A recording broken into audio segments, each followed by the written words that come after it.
Good afternoon, beautiful people. I was just sitting in my bed, chilling, and I was like, you know what? Let's have a little conversation about the books that I read in March. So, I think in total, I read like 18 books in March, and so I just figured I'd tell you about them and about my thoughts on them and whatever. So, I think three of the books that I read in March I had to read for school. So I'm gonna talk about those first because it's only three in there for school, so we'll just get them out of the way. The first one that I had to read was The Winter's Tale by Shakespeare. I enjoyed this one. It was unlike any other Shakespeare play that I have ever read, and I read I think like 8 Shakespeare plays, something like that. And it basically was like two plays put into one, because like the first 3 acts are like a tragedy, and then the last 2 are like a comedy. And it's, if you've ever read Othello, it's kind of like Othello but without all the like death and everything, and without like outside influence, if that makes any sense. So I read that, and then the second book that I had to read for school was Nicholas Nickleby by Charles Dickens. I really enjoyed this one. It was almost 5 stars for me. I think, what did I end up giving it? I think I gave it like 4.75. But basically, it's about the Nickleby family and how Nicholas Nickleby is like one of the main characters, and his family's left penniless after his dad, also by the name Nicholas Nickleby, after his dad dies. And his dad's last wish was like, go to the city of London and get in contact with my brother Ralph Nickleby. He'll help you, like, blah blah blah. So the sister, Nicholas has a younger sister named Kate, and then he has his mother, Mrs. Nickleby. So they go to the city of London and they find Ralph, and Ralph is the most infuriating character I think I've ever read. Like, he just constantly just is doing something, and he had no business. No business. And he this is like seen pretty quickly. He hates Nicholas for absolutely no reason. No reason. Nicholas, oh my god, don't even get me started. I love Nicholas so much. It just follows like the Nickleby family through, I think it's like a period of like a year or two. And it's just crazy. Oh, I have it right here. It's just crazy. There's like the biggest plot twist ever at the end of the book. I did not see it coming. You have to make sure you annotate it for school, but like, you see that? And then, but like, I was getting into it. There's a lot of, and there's pictures in here too, so it like kind of brings to life some of like the major scenes where you're like, I cannot believe this is happening right now. I thoroughly enjoyed this. This was my first ever Dickens. Actually, was it? I think I might have read A Christmas Carol before, but I'm going to count this as my first Dickens. And then the third book that I read, which was also for school, don't mind this. This came from my campus bookstore, was Interior Chinatown. And y'all, let me just say, this book, 5 stars. 5 stars. It was so good. Like, it's told through like a movie script, if you can see that. And the book's like main message is talking about like pop culture, assimilation, immigration, and like stereotypes of minorities. and it follows the main character Willis Wu, and he does not like perceive himself as the protagonist of his own life. He is stuck in the role of generic Asian man, and he really wants to be able to play the role of kung fu guy. So the whole story is like it starts out and it's like, ever since you were a boy, you've dreamt of being kung fu guy. You are not kung fu guy. You are currently background oriental male, but you've been practicing. Maybe tomorrow will be the day. And it's basically how like stereotypes affect minorities and especially the Asian community, and how this character in this book became trapped within this stereotype and like self-imprisoned himself. I wholeheartedly recommend this book. Like, this book was so good. There were so many instances where you're laughing out loud, and then in the next like line you're like, oh wow, that's like really deep. I shouldn't be laughing anymore. And it was just such a fun read, and the it's like a really modern, what's this called, font. So it's such a quick read. Like, you could read this whole book in probably 2 hours. Like, it's a quick and easy read. But the next two books I'm going to talk about are, I read 2 poetry books at the beginning of March, both by Margaret Atwood. The first one was Dearly, and the second one was Morning in the Burned House. And what did I give these? Dearly, I gave 3.5 stars, and Morning in the Burned House, I gave 3. I enjoyed the poems and stuff. Like, there's not a lot that I can say, because I did enjoy it. There wasn't like anything that I didn't like. But you know how like sometimes, like, I like poetry books that like make me feel something like in my chest, like they like feel like they speak to me or whatever.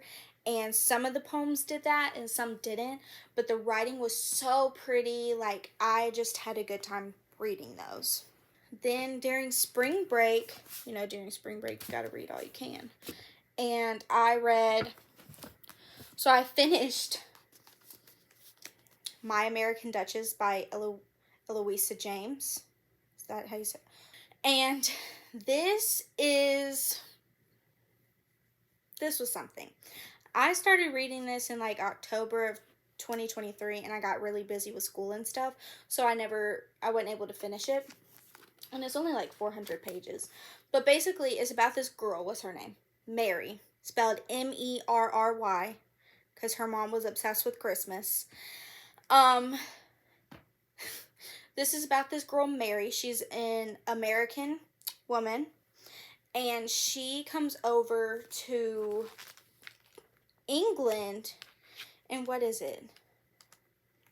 1803, I think. She comes over to England in 1803 to find a husband, like an Englishman, because she has jilted, I think it's either 2 or 3 grooms in America. So, during this time, her reputation is on a thin line. It's on a real thin line. And so she comes to England to marry an aristocrat, because she has no hope left for her in America, basically, to find a husband. And she gets engaged to this dude. I can't remember his name. Oh, it's 2 fiancés. She's jilted 2 fiancés. And she is betrothed to this one dude, an Englishman. And she ends up having a moment with a stranger. I think y'all should read this, especially if you're into like historical romance. My friends aren't. They make fun of me for reading stuff like this, especially with like, why do we do that? Why do we have cover pictures like that? Like, I just don't understand. But anyway, she ends up having a moment with this stranger and like this tea coat room thingy at this party, and they end up kissing and whatever. Come to find out, the stranger that she had a moment with is her fiance, her new betrothed's effing brother.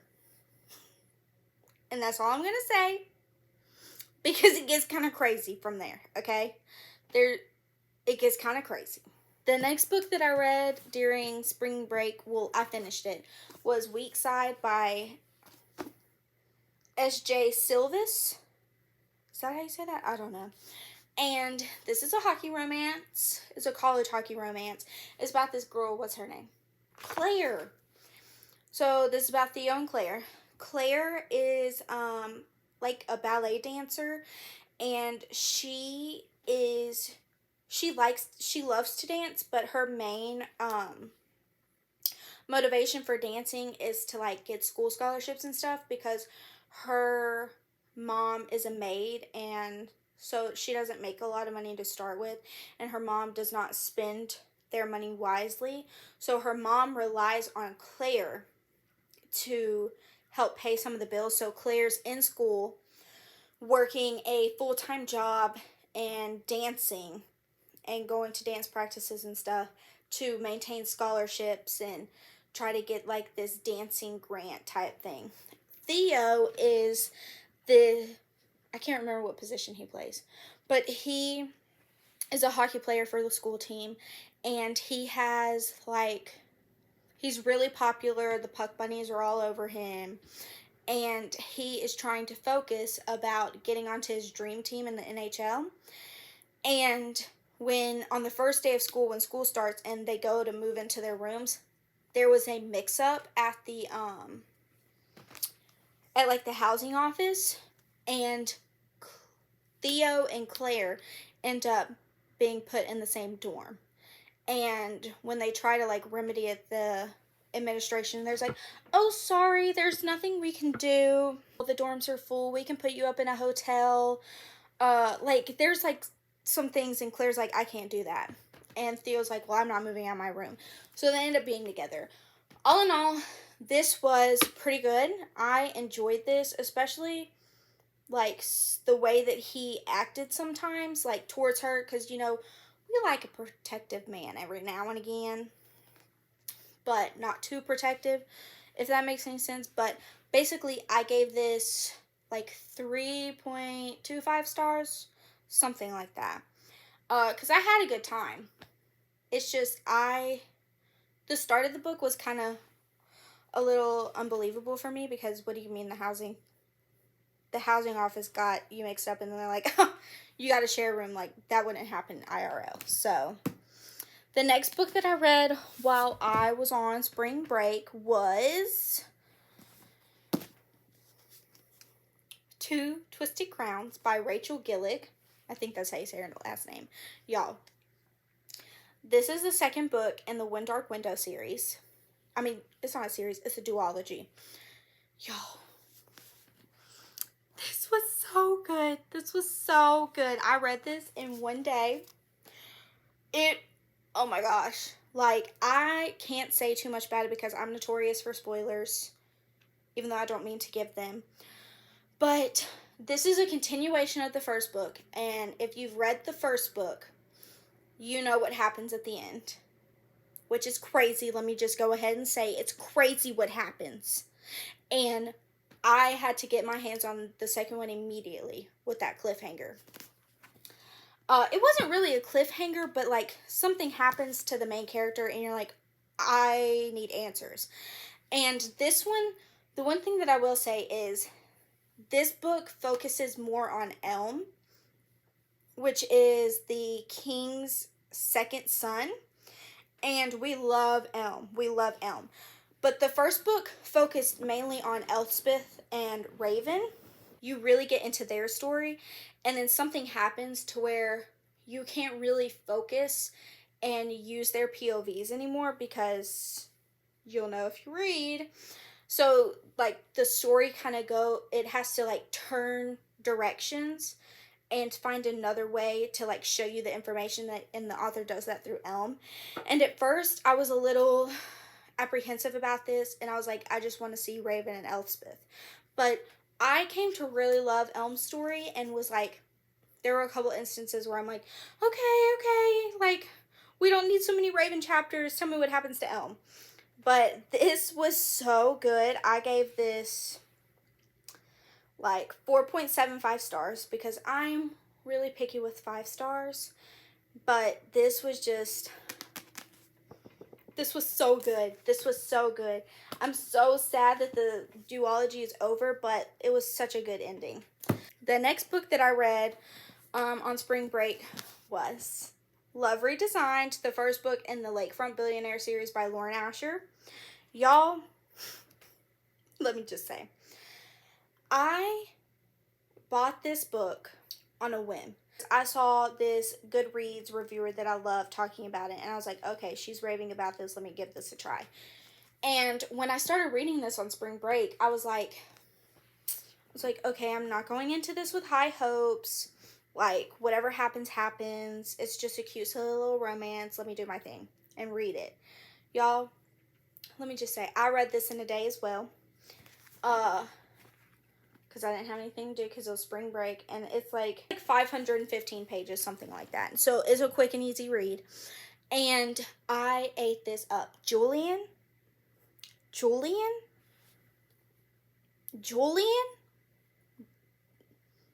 He is literally like, I don't even know how to explain Julian, but it's about Julian and Dahlia.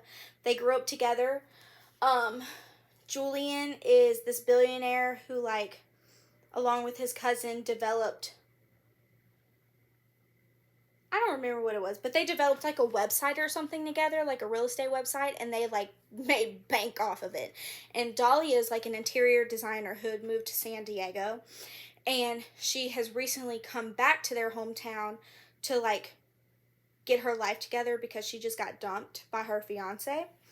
And they start, like, it's enemies to lovers, kind of. Like, they don't get along at all. And they end up renovating this house together because that's his business as well. And the chemistry, the back and forth, like, it's, and I loved the conflict in here because the conflict is apparent throughout the entire book. Like, it's not like it doesn't come in the last 30% of the book and you're like, oh my gosh, I know they're gonna break up with only 2 chapters left, blah blah blah. Like, this couple never really breaks up. They just work through their issues together despite one of them trying to push the other away. Like, I felt like the conflict was done so well in here, and I think that's why I rated it so highly. Was I gave this 4 stars. Like, I ate this up. Another book that I read while on spring break was Heartstopper Volume 5 by Alice Oseman. Look, I don't even have to say anything about this. Heartstopper is a top-tier graphic novel, and nobody can tell me any different. This was so cute. And y'all, it says in here, it said at like the end or something, that the next one, Heartstopper Volume 6, the series is going to end. And I'm upset because I just want this to continue on and on and on because it's just so good. I gave this 5 stars. Oh, this is when Nick goes with Tara and Elle. They go and they look at universities because Nick is like a couple of years ahead of Charlie in school. And it's just like navigating their little issues. They're not little issues, they're kind of big. But yes, it was just so stinking cute. I loved this. Okay. To preface, I have a physical copy of this book. I do. And, however, a couple of days ago, one of my friends came over to my apartment to help me dye my hair because it has a red tint to it now. And she came over to help me, and I was like washing the color out of my hair, and she was looking at my books and stuff, and I had told her about this particular book, and she had made fun of me, for reading it. And, and also while she was here, she started and finished Heartstopper Volume 5, which isn't very hard, but still. So she made fun of me for reading the book I'm about to tell you. Then she gets in my car for me to take her to her apartment. Y'all, how about I look over? She has the daggone book in her lap. I said, did you take that from my apartment? She said, yeah, I wanted to see what all the hype was about, like why you liked it so much, blah, blah, blah. Y'all, this girl took the book from my apartment. She stole it, basically, because she didn't even tell me that she was taking it. I have no qualms about it. Girl, pop off, read it. But that book is none other than Filthy Rich Vampire by, what's her name? Geneva Lee. Y'all, let me tell you. So my sister's boyfriend got me a Barnes & Noble gift card for Christmas, and I used it during spring break, and I bought this book and another book that I'm going to talk about in another video. I had seen this book somewhere. It was like on Goodreads, like recommended, or on TikTok or something like that. I was like, I'm going to keep that in the back of my mind. Obviously, I forgot about it. Then I saw it in Barnes & Noble. I said, that's the book. So I picked it up and I looked at it, and basically the book is about this girl. What's her name? Thea. Thea is this college student who plays, what does she play? The cello? Yes, she's a cellist. She plays the cello, and that's part of, like, that is one thing that helps her, like, pay her way through college. That's what she wants to do professionally and blah, blah, blah. So she gets booked at this gig one night to play at, like, this party. And, she, like, goes walking in. She's like, these people are really pretty. Like, they're unhumanly pretty, if that makes sense. And so she's playing and whatever, and she catches the eye of Julian Russo. And Julian, lo and behold, is a freaking vampire. He's a freaking vampire. And literally the first 100 pages of the novel take place in one single night, and that's the night of this party. She's like thrown into so many situations in this one night, and she learns that the supernatural is real and that witches and vampires exist, and she's like learning about this supernatural world and stuff. And at the end of the night, Julian, he's like, so hey, like, do you want me to like erase your memories, or do you want to keep them? And ultimately she ends up keeping them. And then he's like, hey, I have a proposition for you. I'm gonna take you on a worldwide trip. And that's all I'm gonna say. But y'all, just to let y'all know, I gave this 4 stars. Because, you know, sometimes, like, I'm not saying this was a bad book. This was not a bad book by any means. But sometimes you just need a bad book when you're so used to reading for school, like Nicholas Nickleby and stuff like that, like thought-provoking books. You just need to turn that little thought dial down a little bit and just read some smutty vampire stuff. You feel me? And that's exactly what this did for me. This book did exactly what it needed to. And I gave it 4 stars, and I immediately ordered the second one when I finished this. So, I highly recommend reading it. Highly recommend. We're on the last stretch. The last stretch includes 7 books. And those books are a part of the young adult series by Michelle Maddow, Dark World, The Angel Trials. There are 7 books in there. And I listened to these on Audible. So you have this girl, Raven Danvers. It's her 21st birthday. She lives in California. I think it's the Los Angeles area. She goes out for her 21st birthday with her friends. And while she's out, she is like, y'all, this isn't spoiling it because, like, if you want to read it, because this happens pretty quick in the novel. She is basically almost kidnapped. It's in the synopsis. She's almost kidnapped, and it's not by a human. It's by a freaking demon. Okay, and in that night, she comes home. Y'all, okay. The first book gives very much Shadowhunters because she goes out, she's celebrating with her friends, she's attacked while she's out by a demon, she comes home to find her mom missing, and she learns that demons in the supernatural world are real.